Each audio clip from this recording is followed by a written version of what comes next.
Magandang araw mga kaibigan.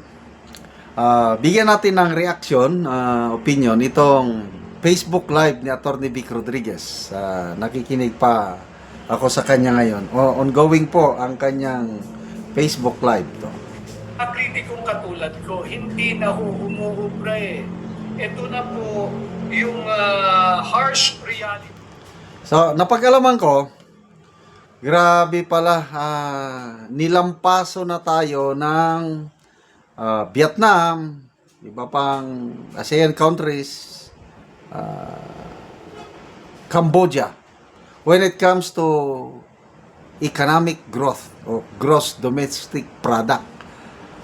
For 2025, ang ating gross domestic product is only 4.6%. Nung una, kung ano man ang performance natin, parang inahambing tayo sa Vietnam. Kasi halos tayong dalawa, Philippines and Vietnam, ang nagpapalisan pagdating sa economic growth. But for 2025, nilampaso na po tayo ng Vietnam. Dahil ang economic growth or gross domestic product ng Vietnam for 2025, milya-milya po ang layo sa Pilipinas. According to Atty. Vic, sa kanilang research, 8.2% ang gross domestic product ng Vietnam for 2025. Ang atin 4.6. Talagang layo. So wag na tayong makipag-compare sa Vietnam. Tourism, ganon din. Ang foreign tourist arrival ng Vietnam for 2025 is 22 million tourists. Foreign tourists Sa atin, only 5.6 million. So, tingnan nyo. Times 4. Ganyan na kalala ang ating bansa. Paatras tayo ng paatras. Okay. Cambodia. Dito, nasyak ako kasi ang Cambodia ay talagang nasa likod natin sila. Yan, Cambodia, Myanmar, Laos, yan ang mga tinatalo natin. But for 2025, according sa research sa grupo ni Atty. Vic, ang gross domestic product ng Cambodia is 4.8. Tinalo na nila tayo for the first time. 4.6 lang tayo. Malala ko, panahon ni Tatay Digong. 2019, ang ating economic growth or gross domestic product nakaabot ata ng 7.1%. Ang ating foreign tourist arrival 2019, wala pang pandemic umabot ng 8.4 million foreign tourists. On top of that is 1.29 Chinese tourist. Kaya kung hindi lang sana nagka-pandemic, tuloy-tuloy na yung buwelo ng ating economic growth at tourist development. Ang ganda na sana ngayon ng Pilipinas. Naabutan lang tayo ng pandemic. Kaya nahinto yung paglago ng ating ekonomiya. Pero mo, 7.1. So sa ngayon, wala na. Paatras itong BBM administration for 3 straight years. Hindi nila namimit ang kanilang economic growth target. Paraging bitin. Tinimbang ka, ngunit kulang. Ganon. So for 2026, nag-adjust na po. Kinalibrate na ang economic forecast. Ang target na lang for 2026 is 5%. ano na yung sinasabi nila na ang legacy daw ng Marcos Jr. administration magiging middle upper income country na daw tayo. Ganon daw eh. Yung talagang umangat na. Paano kaangat na mismong wala na ang ating dollar exchange rate, the worst in history kahapon, 59.35 ang isang dolyar.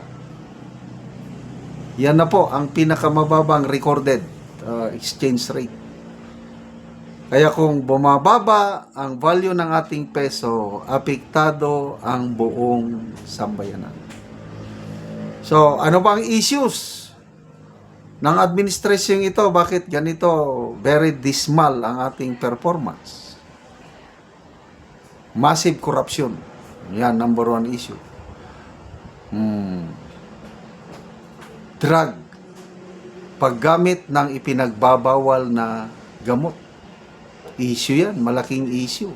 Dahil mismong kapatid ng Pangulo ang nag-akusa sa kanya. At marami ang naniniwala sa aligasyon ni Manang Aimee dahil hanggang ngayon ayaw nilang magpa-testing sa buhok para once and for all matapos na sana ang issue. Ngayon, wala na, ICI. Bubuwagin na daw dahil iisang commissioner lang naiwan. O, ano ngayon? Ang ikukulong, promise nilang magpapakulong bago mag-Christmas, bago mag-New Year, wala pa rin. Kaya, kikita mo ang taong bayan, yung galit ng taong bayan, nilalabas na lang sa survey. Oh, 4 na surveys na. Puros negative ang Pangulo.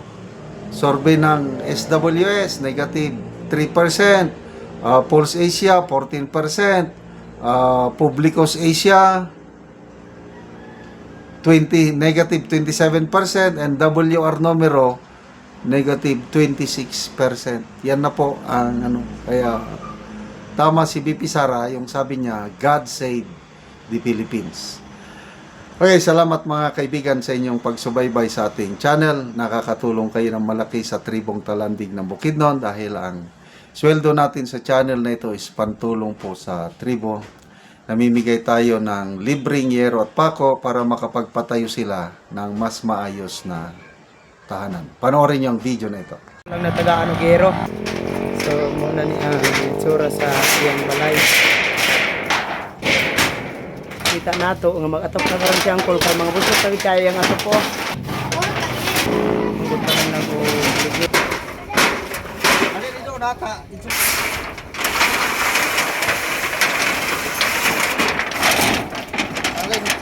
Dagko na gid kay ito. Tanggalin. Itsura.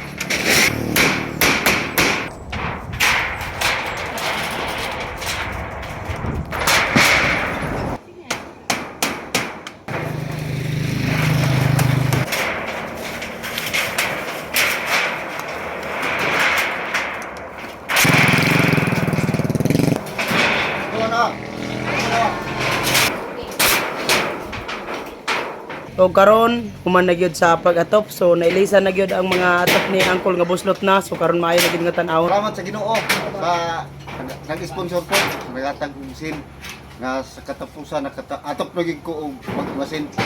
Oo. Dito ko ka palit og sin kay ang kita igo. Salamat ka.